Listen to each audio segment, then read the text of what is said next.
Assalamualaikum warahmatullahi wabarakatuh. Perkenalkan, saya Kurnia Ramadhani dengan NIM 21051501004 dari kelas A Prodi Sastra Indonesia angkatan 2021 Universitas Negeri Makassar. Di sini saya akan menjelaskan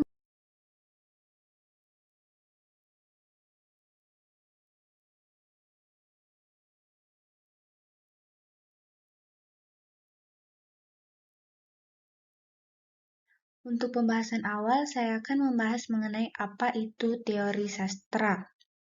Jadi, teori sastra merupakan studi sistematis mengenai seperangkat konsep yang saling berkaitan secara ilmiah dan berfungsi menjelaskan gejala sastra. Teori sastra dalam arti sempit adalah studi sistematis mengenai sastra dan metode untuk menganalisis sastra. Akan tetapi, kata teori menjadikan istilah umum untuk berbagai pendekatan ilmiah untuk membaca teks. Materi perkuliahan dari teori sastra mencakup hakikat dan gerunda sastra, pendekatan sastra menurut Abrams, formalisme Rusia, strukturalisme, teori Marxis, psikoanalisis, feminisme, hermeneutika, dekonstruksi, postkolonial, postmodernisme, resepsi sastra, dan ekokritik.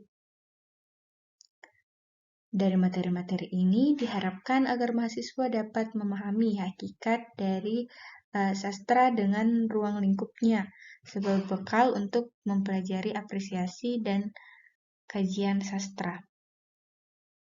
Kemudian pembahasan yang selanjutnya yakni strukturalisme. Jadi, strukturalisme merupakan sebuah disiplin ilmu dalam bidang humaniora yang memberikan sumbangan yang sangat besar dalam kehidupan kita dan bahkan kepada masa depan peradaban kehidupan. Strukturalisme adalah cara berpikir dunia tentang dunia terutama yang berhubungan dengan tanggapan dan deskripsi unsur dalam karya sastra seperti novel, cerpen, roman, dan sebagainya. Pada dasarnya, beberapa pakar menjelaskan bahwa dalam kaitannya dengan sastra, strukturalisme dapat dilihat pada 3 aspek struktur, yakni gagasan keseluruhan, gagasan transformasi, dan gagasan regulasi diri. Nah, inilah yang menjadi satu ciri utama yang mendasari bahwa struktur itu terbentuk dari sesuatu yang sifatnya gagasan, tetapi gagasannya adalah perpaduan dari suatu yang menyeluruh, kemudian ada transformasi, dan kemudian ada regulasi. Struktur tidak memerlukan yang berasal dari luar untuk melakukan prosedur-prosedur transformasi tersebut, yang mana struktur itu berlaku secara otonom. Jadi, analisis strukturalisme ialah sebuah analisis yang tentu akan mengkaji struktur seperti hal-hal apa yang menjadi bangunan dan transformasi gagasan-gagasan yang ada, bagaimana gagasan itu secara keseluruhan, transformasi, dan regulasinya. Kemudian pembahasan selanjutnya yakni unsur-unsur intrinsik struktural. Menurut Stanton, ia membagi unsur-unsur intrinsik yang dipakai dalam menganalisis struktural karya sastra, di antaranya yakni yang pertama ada alur. Di sini alur merupakan rangkaian dalam sebuah cerita.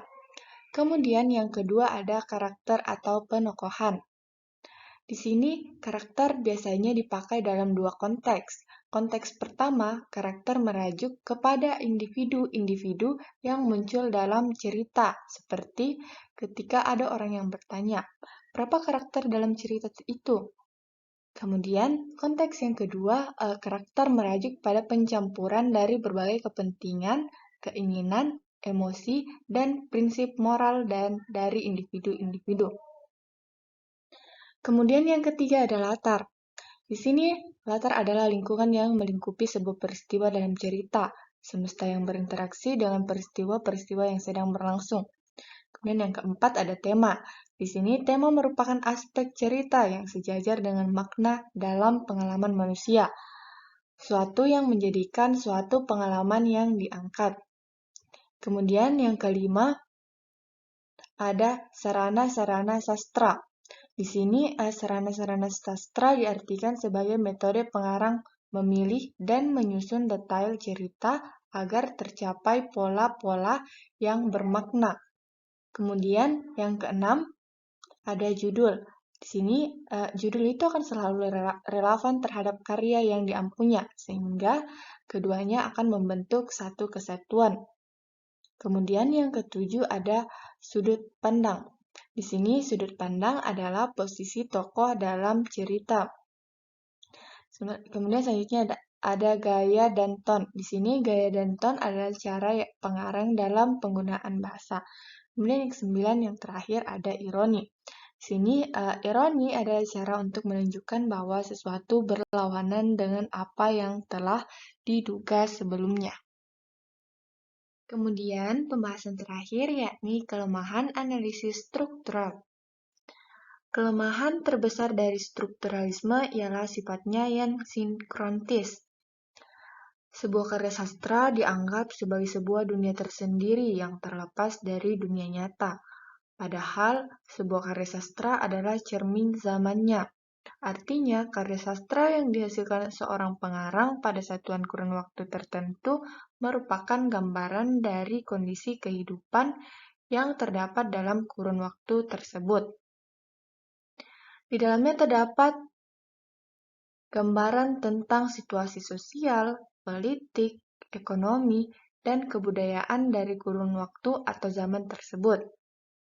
Strukturalisme mengabaikan semua itu, yang mana strukturalisme hanya bermain-main dengan bangunan bentuk dari sebuah karya sastra semata-mata.